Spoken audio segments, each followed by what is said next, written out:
Thanks again for tuning into yet another video. I am, of course, riding the FXLRS without the FXRT. I am currently working on the audio right now, but I wanted to, do something to the bike while I work on the audio stuff. So in case you guys are wondering about my relays, this is where I put my relays for the LP6. Right, this is where it mounts up. So in case you guys are wondering, hey, where can I place the relay? This is a good spot. It's underneath the fairing, well protected. Of course, this is the duct connector for the LP6. Anyways, on to the lifting of the front end. I lifted it by, I'd say, maybe half an inch, or maybe even 3/4. That looks like a good amount of spacing. I don't have a measuring tape on me. Do I? No, I do not.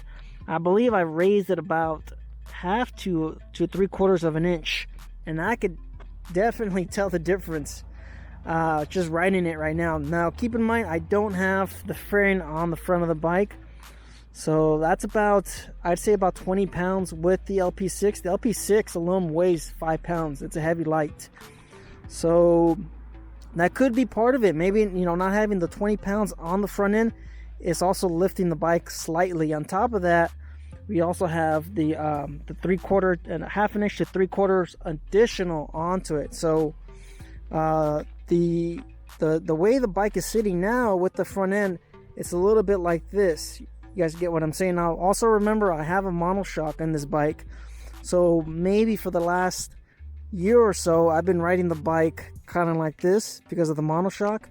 Now with that front end lifted up, maybe it's evening out, or maybe I don't know what it is, but the bike definitely feels different, and I'm liking it. So keep in mind, the reason why I'm lifting the front is because I was scratching my lowers, and I'm also currently painting the lowers as well, because I keep on scraping them with the lowers. It is what it is. It's a cruiser. It's not meant to drive or ride aggressively. I don't know, but I'm scraping stuff all the time. You guys can see my exhaust. Okay, I know the limitations of the bike. I thought I was safe, but my lower still got all scratched and scraped up. So I'm like I said, I'm currently painting that, and I'm adding the audio onto the fairing. So I maximized what I could go up here. I believe you could even go a little bit further up, but I didn't want to put the the clamping on the caps of the forks. But hey, if you want to do it, you could do it. You could even slide this down into the triple tree or your fork clamp a little bit further and buy yourself an additional 3/4 or an inch. I mean, really raise it up. But if you want more additional options, you could get an extension fork.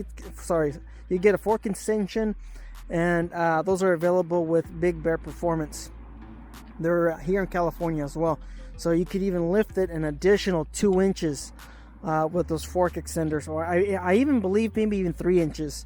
So yeah, the bike definitely feels a lot different. The stance of the bike, it feels different. It's dramatic, even though it's only about 3/4 of an inch or maybe half an inch. It definitely feels different. So I'm liking the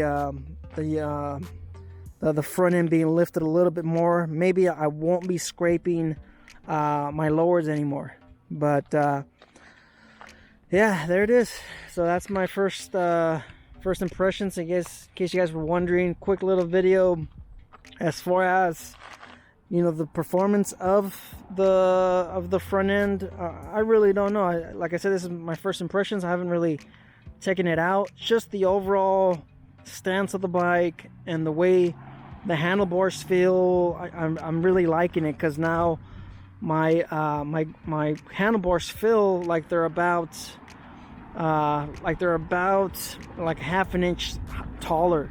So instead of it being 10 plus 3 plus 4, 14 inches, they feel like they're 15, 16 now, because of course the seat height on my bike, it's 26 inches, a little bit, give or take, 26 and a half.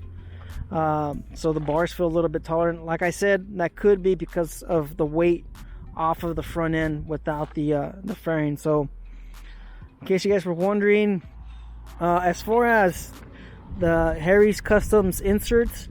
I think it looks pretty good, but do you really need them to do this? I'm not too sure. I think this will just kind of, you know, help it look a little bit better. You guys can see it blends in nicely with the clamp, but you could also see up here I'm not using them. I'm not using them up here. I'm just using them down here. So do you really need them for this mod? I don't think you do. But you know, Jeremy, he's a good guy. Harry Customs, he's always in the Facebook group. He's always answering questions. He's very active in the Facebook group for the FX LRS.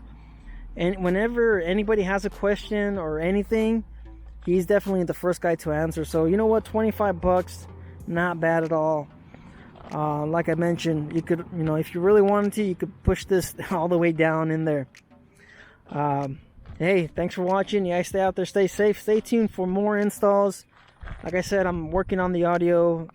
I'm going to be changing the cam as well, so stay tuned for more Lowrider S videos. On top of that, of course, I'm gonna try to publish the Sportster videos as well. So hey, let's get going, because I'm riding without a headlight right now, and last thing I need is, you know, getting another ticket. Life's a risk. Get out there and ride.